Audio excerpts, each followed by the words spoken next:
삼중고를 앓고 살았던 헬렌 켈러를 여러분 기억하실 겁니다. 보지 못하고 듣지 못하고 말하지 못하는 그 삼중고를 앓았던 헬렌 켈러가 좋은 선생님을 만났습니다. 선생님을 만나고 글을 배우고 대학까지 졸업했습니다. 그가 이런 말을 했답니다. 세상에서 가장 불쌍한 사람은 눈으로 볼 수 있으나 마음으로 볼 수 없는 사람, 마음의 꿈과 비전이 없는 사람, 그가 가장 불쌍한 사람이라고요. 미래에 대한 꿈이 없는 사람, 세상에서 가장 불쌍한 사람 할 겁니다. 내일에 대한 희망을 가지지 못하는 사람, 아마 그가 가장 불쌍한 사람일 겁니다. 사랑하는 여러분, 사람에게는 꿈과 비전이 있어야 합니다. 여러분, 꿈과 비전을 다른 말로 표현하면 어떻게 말할 수 있을까요? 꿈과 비전이 우리에게 있어서의 내일에 대한 희망이라 말할 수 있습니다. 꿈을 가진 사람, 그런 희망을 가진 것이나 마찬가지이기 때문입니다. 세계적 심리학자 빅터 프랭클이라는 인물이 있습니다. 그는 자신의 저서에서 나치 수용소에서 말할 수 없는 잔인한 고문과 무서운 형벌과 비인간적인 그 학대 속에서 나 자신을 말해주겠다고, 이 끔찍한 고문을 넘어서서 이 절망의 환경을 넘어서서 저 건너편에 있는 희망을 세상 사람들에게 보여주기 위해 나는 끝까지 이 고문을 견뎌내겠다고요. 그런 극적으로 살아났습니다. 정말 세계를 다니면서 삶의 의미, 희망을 말하는 위대한 심리학자가 되었습니다. 여러분, 사람이 가지는 그 희망, 또 다른 말로 표현하면 어떻게 말할 수 있을까요? 희망을 가지고 산다고 할 때요, 여러분 오늘 교회에 오실 때 자동차를 타고 오셨으면 그 자동차의 엔진이 희망과 같습니다. 자동차는 엔진의 동력으로 앞으로 나아가지 않습니까? 그 엔진의 시동이 꺼지면 앞으로 나아갈 수 없듯이 우리에게 있어서의 희망이 그렇습니다. 바다에 떠다니는 배의 그 엔진이 꺼지면 어떻게 될까요? 망망대해를 떠다니다가 결국 파산하고 맙니다. 여러분, 사람들에게 있어서의 꿈과 희망이 없으면 그렇습니다. 내일에 대한 희망이 없는 사람은 단 하루도 살아갈 수가 없습니다. 내일에 대하여 기대를 가지고 꿈과 비전을 가지지 않는다면 오늘 하루를 넘길 수가 없는 겁니다. 그러게 사람은 희망을 잃어버리면 안 됩니다. 희망은 이 세상을 살아가는 사람들에게 있어서의 온전한 힘이 되기 때문입니다. 한 걸음 더 나아가서 희망의 나무를 생각해 보십시다. 희망의 그 나무의 그 뿌리가 중요합니다. 뿌리가 없는 희망은 그것은 내일에 대한 힘이 되지 못합니다. 나무에 뿌리가 없다면 그 나무는 곧 죽은 것과 마찬가지요. 뿌리가 없는 나무는 곧 넘어지고 맙니다. 뿌리가 없는 희망도 마찬가지입니다. 그건 헛된 망상일 뿐입니다. 믿음의 사람, 하나님을 믿는 자가 가지는 희망, 그 희망의 그 뿌리가 무엇이겠습니까? 오늘 예배를 드리는 우리 성도들에 있어서 가진 그 희망의 뿌리가 무엇입니까? 저는 믿습니다. 여러분의 희망의 뿌리는 하나님의 말씀인 줄 믿습니다. 말씀이어야 합니다. 하나님의 말씀이 여러분의 희망의 뿌리가 된다면 반드시 열매를 맺을 겁니다. 하나님은 약속하신 그 말씀대로 반드시 하나님의 때에 이루시기 때문입니다. 그러나 세상의 사람들은 하나님의 말씀이 인간의 희망이어야 함에도 불구하고 말씀보다 사람을 의지하려고 합니다. 세상 사람들은 내일에 대한 희망을 나약한 인간에게 걸려고 합니다. 사람에게 희망을 걸면 여러분 기억하셔야 합니다. 사람에게 사람을 의지하고 살아가면 결국 좌절하고 낙심하고 절망하고 상처만 남게 됩니다. 그 사람이 가진 그 돈의 체력에 눈이 멀어 지금껏 쌓아온 그 모든 것을 다 한순간에 쏟아버리는 한 국가대표들 보지도 않습니까? 사랑하는 성도 여러분, 사람을 희망으로 삼지 말아야 합니다. 오늘 본문 말씀을 보십시다. 여호수아 1장 1절 2절 말씀입니다. 여호와의 종 모세가 죽은 후에 여호와께서 모세의 수종자 눈의 아들 여호수아에게 말씀하여 이르시되 내 종 모세가 죽었으니 이제 너는 이 모든 백성과 더불어 일어나 이 요단을 건너 내가 그들 곧 이스라엘 자손에게 주는 그 땅으로 가라 말씀하십니다.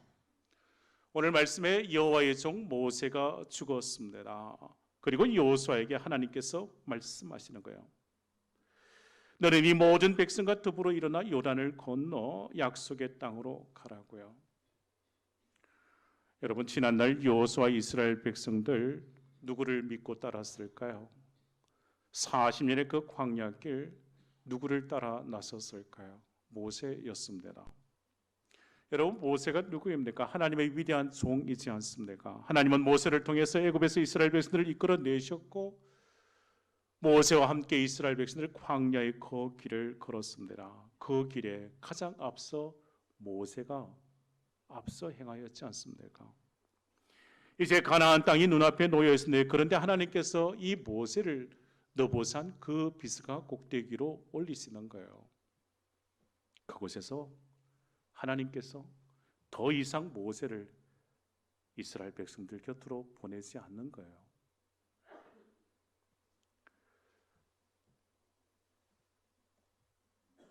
여호수아와 이스라엘 백성들에게 이제 더 이상 모세가 함께하지 않는 겁니다. 여호수아의 그 마음에 있어서의 내일에 대한 희망이 사라진 겁니다. 이스라엘 백성들에게 있어서의 내일에 대한 희망이 사라진 겁니다. 내일에 대한 불안과 두려움이 있었을 겁니다. 앞으로 어떻게 할 것이며 모세가 없이 우리가 어떻게 가나안 땅을 차지할 수 있을 것인가? 모세를 희망으로 삼았던 백성들에게 있어서의 모세의 죽음은 곧 희망이 사라진 것과 같았을 겁니다. 그러나 깨달아야 할 것이 있습니다. 여호수아 이스라엘 백성들에게 있어서의 그 앞날에 모세가 희망이 아닙니다. 모세가 아니라 하나님이 희망인 겁니다. 하나님의 말씀이 희망이 되어야 합니다. 사람에게 희망을 걸면 결국 좌절하고 절망을 맛보고 상처만 남게 됩니다. 사랑하는 여러분, 세상에 사라질 것으로 희망을 삼지 말아야 합니다. 하나님께서 여호수아에게 하신 말씀을 우리는 기억해야 합니다. 하나님께서 여호수아에게 하신 말씀이요 내 종 모세가 죽었다고 말씀합니다. 그리고 하나님께서 말씀하십니다. 8절에 하나님께서 이렇게 말씀하지 않습니까? 이 율법책을 내 입에서 떠나지 말게 하며 주야로 그것을 묵상하여 그 안에 기록된 대로 다 지켜 행하라. 그리하면 내 길이 평탄하게 될 것이며 내가 형통하리라.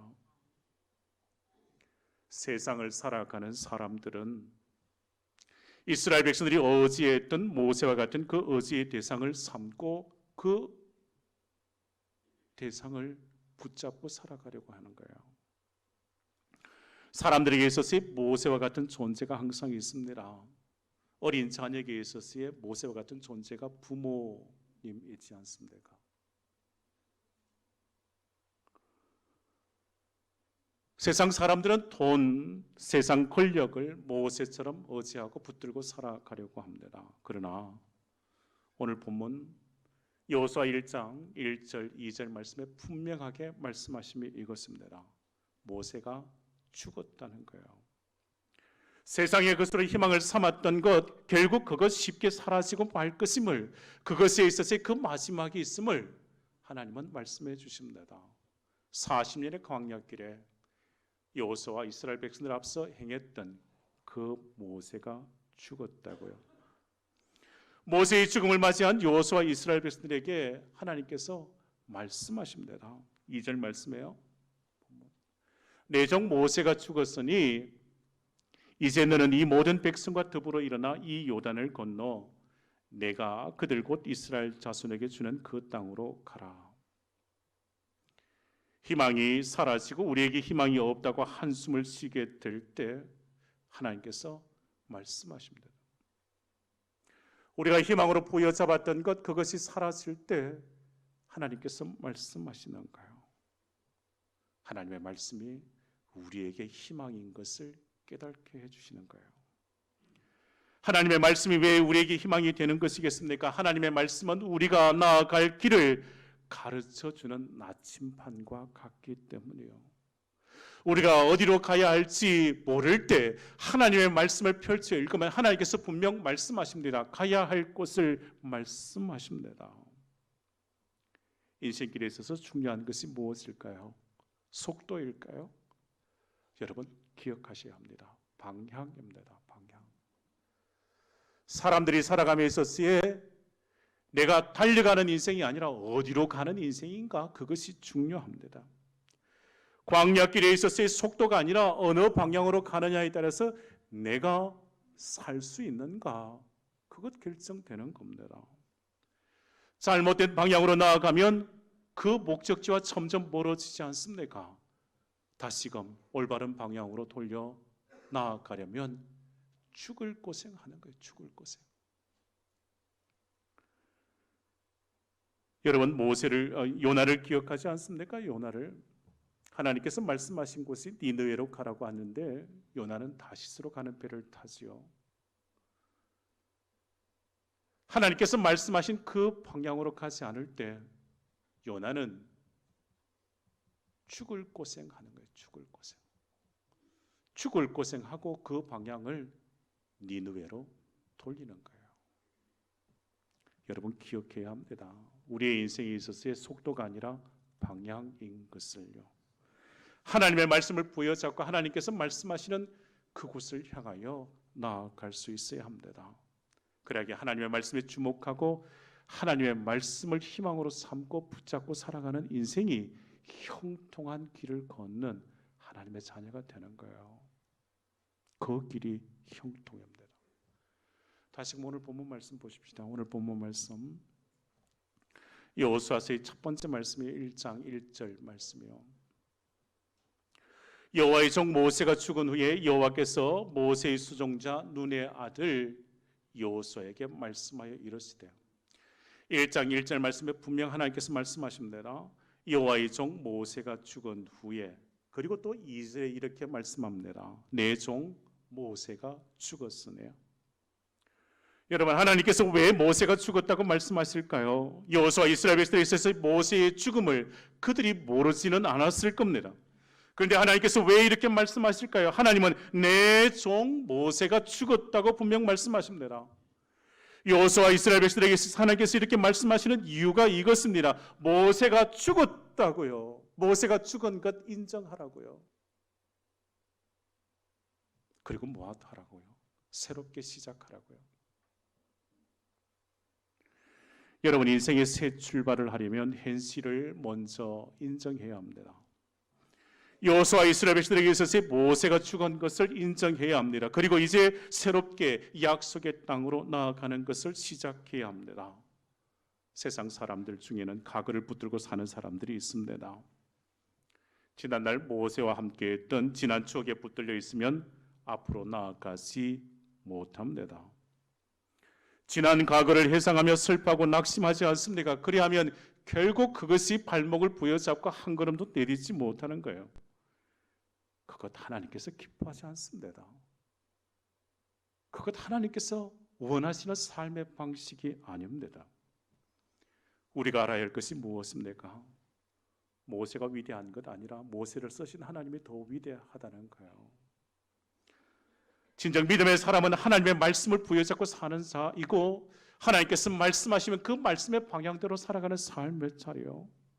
내일에 대한 희망을 하나님의 말씀에 걸고 말씀 부여잡고 사는 인생이 복된 인생인 것입니다. 오늘을 살아가고 내일을 향해 나아가는 믿음의 사람이라면 사랑하는 성도 여러분, 과거에 얽매이지 말아야 합니다. 과거의 그 불행의 발목을 붙잡히지 말아야 합니다. 사람들은 과거를 덜추어서 사람들의 발목을 부여잡습니다. 지난달에 받은 그 상처를 가지고 사람을 올가맵니다. 과거에 겪었던 그 실패, 그 불행으로 여러분의 인생이 끝나지 않습니다. 기억하셔야 합니다. 내일이 있습니다. 하나님의 말씀을 부여잡으면 하나님의 말씀이 우리에게 희망이 되고, 희망의 말씀을 부여잡으면 말씀이 우리에게 가르치는 그 방향으로 또 한 걸음 내디딜 수 있습니다. 하나님께서 여호수아와 백성들에게 말씀하신 그 방향을 기억하시기를 바랍니다. 하나님께서 나아가라고 말씀하신 그곳이 어디입니까? 약속의 땅이지 않습니까? 젖과 꿀이 흐르는 가나안 땅이요, 옛 조상 아브라함에게 주셨던 약속의 땅, 이삭에게, 야곱에게, 요셉에게 주었던 그 약속의 땅이요, 요단강을 건너면 가나안 땅이 기다립니다. 말씀 부여잡고 말씀 붙들고 나아가면 하나님께서 예비하신 그 축복의 땅에 이를 수 있는 겁니다. 그러기에 과거의 그 실패, 그 좌절에 얽매이지 마시기를 바랍니다. 지난날에 그 실패한 것에 대하여 인정하시는 겁니다. 인정하고 그것에 매이지 아니하고 약속하신 그 말씀을 부여잡으시는 겁니다. 말씀하신 그곳을 바라보고 한 걸음 한 걸음 두벅두벅 걸어가시는 거예요. 그것을 향해 나아가면 실패를 넘었습니다. 결국 축복의 땅에 이르게 되는 겁니다. 여러분, 우리가 예수님의 제자 베드로를 기억하지 않습니까? 갈릴리 호숫가에 있었을 어부로서의 잔뼈가 굵은 베드로, 한날 밤이 새도록 그물을 내려 고기를 잡으려고 수고했지만 한 마리도 잡지 못했습니다. 새벽에 그 빈 그물 씻고 있을 때 주님께서 찾아오셨습니다. 그리고 주님께서 베드로에게 말씀하시죠. 다시 깊은 데로 가서 그물을 내려 고기를 잡으라. 베드로는 주님께 말씀합니다. 선생님, 우리가 지난밤 밤이 새도록 수고하였지만 잡은 것이 없습니다. 지난날에 대하여 인정하는 겁니다. 내가 잡은 것이 없습니다. 그리고 그 실패를 인정하고 주의 말씀을 부여잡는 거예요. 주님께서 말씀하신 그 말씀 의지하여 내가 그물을 내리겠습니다. 베드로는 주님의 말씀을 붙들고 순종하여 나아갔을 때, 그물을 내렸을 때, 말씀 붙들고 순종했을 때 그는 물고기를 잡는 겁니다. 여러분, 우리의 인생길에도 동일합니다. 실패와 좌절을 경험했던 지난날 인정하시는가요? 이제 하나님의 말씀 붙들기만 하면 형통의 길이 시작되는 줄 믿습니다. 사랑하는 성도 여러분, 하나님의 말씀을 희망을 삼고 하나님의 말씀을 붙들고 살아가는 복된 인생이 되시기를 주의 이름으로 축복합니다. 말씀대로, 말씀하신 그 방향대로 살아가시는 겁니다. 그 길이 우리의 희망이요, 그 길의 끝자락에 축복의 땅인 줄 믿습니다. 다시금 2절 말씀 보십시다. 내 종 모세가 죽었으니 이제 너는 이 모든 백성과 더불어 일어나 이 요단을 건너 내가 그들 곧 이스라엘 자손에게 주는 그 땅으로 가라. 여러분, 하나님이 여러분에게 주신 말씀이 있으십니까? 하나님의 말씀을 붙들고 내일의 희망을 가지시기를 축복합니다. 하나님께서 내게 주신 말씀 붙들고 나아가는 겁니다. 말씀을 붙들어야 좌로 우로 치우치지 않습니다. 약속의 땅으로 나아갈 수 있습니다. 하나님의 말씀을 붙들지 못하면 세상 풍파에 흔들리고 맙니다. 희망의 말씀이요, 말씀을 부여잡지 못하면 사람 말에 흔들립니다. 이 사람이 말하면 이 사람에게, 저 사람이 말하면 저 사람에게 흔들리는 거예요. 하나님의 말씀을 부여잡으셔야 합니다. 이 소문이면 이 소문이 진짜인 것 같고, 저 소문이면 저 소문이 진짜인 것 같고, 하나님의 말씀을 부여잡으셔야 돼요. 하나님의 말씀을 붙드는 사람이 어떤 장애물도 넘었습니다. 어떤 어려움도 이겨냅니다. 막히면 돌아서라도 말씀하신 그곳을 향하여 한 걸음 한 걸음 나아가는 거예요. 사랑하는 성도 여러분, 이번 주간에 수능이 있지 않습니까? 자녀들에게 어떤 희망을 주시겠습니까? 말씀으로 축복하고 말씀으로 희망을 주는 거예요. 말씀을 붙들고 살아가는 자녀, 좌절하거나 낙심하지 않습니다. 자녀를 축복하고 말씀을 붙들고 살아가도록 희망을 선물하는 부모가 되셔야 합니다. 말씀 붙들고 살아가도록. 하나님의 말씀을 희망으로 삼는다면 내일에 대하여 또 내일에 대하여 하나님께 실컷 축복의 땅으로 한 걸음 한 걸음 더 가까이 다가가는 거예요. 한 어머니가 아이를 데리고 유명한 선생님께 갔습니다. 우리 아이는 하나를 가르치면 몇을 알까요? 열을 압니다. 똑똑하다는 거예요. 하나를 가르치면 열을 안다고. 그래서 우리 아이 잘 부탁합니다. 그렇게 아이를 맡기고 돌아왔습니다. 그리고 몇 주가 지나고 그 어머니가 다시금 선생님을 찾아갔습니다. 어떻습니까? 제 아이가 참 똑똑하지요. 그때 선생님은 아이의 어머니에게 이렇게 말했답니다. 어머니가 말씀하신 대로 정말 하나를 가르치면 열을 아는 아이이긴 합니다만 문제가 있습니다. 문제는 가장 기본이 되는 그 하나를 모른다는 것. 그 하나를, 그 기본을 모른다는 것. 여러분, 세상을 살아가는 기본이 무엇이겠습니까? 믿는 자에 있어서의 삶의 근본이 무엇이겠습니까? 사랑하는 성도 여러분, 말씀을 붙들고 살아가는 인생이요. 오늘 말씀 정리합니다. 하나님께서 여호수아에게 말씀하셨습니다. 주께서 하신 그 말씀이 여호수아와 이스라엘 백성들에게 있어서의 희망의 내일인 것입니다. 시편 119편에 말씀합니다. 주의 말씀은 내 발의 등이요 내 길의 빛이라 말씀하십니다. 하나님의 말씀을 내일에 있어서의 희망으로 삼고 말씀의 등불을 앞세워 살아가면 우리는 길을 잃어버리지 않을 겁니다. 하나님의 말씀을 붙들고 사는 인생이 될 때 우리는 약속의 땅에 점점 더 가까이 나아가게 될 겁니다. 모세가 함께하지 않는다고 낙심하거나 두려워하지 말아야 합니다. 우리가 살아가는 이 세상에 있어서 모세와 같은 존재 사라졌다고 근심 걱정하지 말아야 합니다. 우리의 인생에 있어서 사람에게 달린 것 아니고 세상의 물질과 권세에 달려있지 않습니다. 하나님께 달려있습니다. 하나님의 말씀이 우리의 희망이어야 합니다. 믿는 자의 인생길 세상의 물질에 달린 것 아니라 하나님께 달려있음을 믿으시기를 바랍니다. 어떠한 절망적인 환경에서도 우리에게 희망의 내일을 약속하신 주의 말씀을 붙드시기를 바랍니다. 하나님은 살아계시고 하나님은 우리에게 늘 말씀하십니다. 하나님은 우리와 늘 함께 하십니다. 하나님은 우리를 떠나지 않습니다. 하나님은 우리를 버리시지도 않습니다. 믿는 자와 늘 함께 하시며 말씀하여 주시기에 주께 주신 귀한 말씀 부여잡고 믿음의 길을 걷는 복된 성도들 다 되시기를 주의 이름으로 축복합니다. 기도하십시다. 하나님께 주신 말씀 붙들고 사는 복된 인생이 되게 해 주시옵소서. 시이 사라지고 말 세상의 것을 붙잡지 아니하도록 우리에게 믿음의 눈을 밝혀 주시옵소서. 하나님의 말씀을 부여잡고 사는 복된 인생 되게 해 주옵소서. 하나님의 말씀이 우리의 인생의 희망인 줄 믿습니다. 말씀 부여잡고 승리하는 인생이 되게 해 주시옵소서. 예수님의 이름으로 기도하옵나이다. 아멘.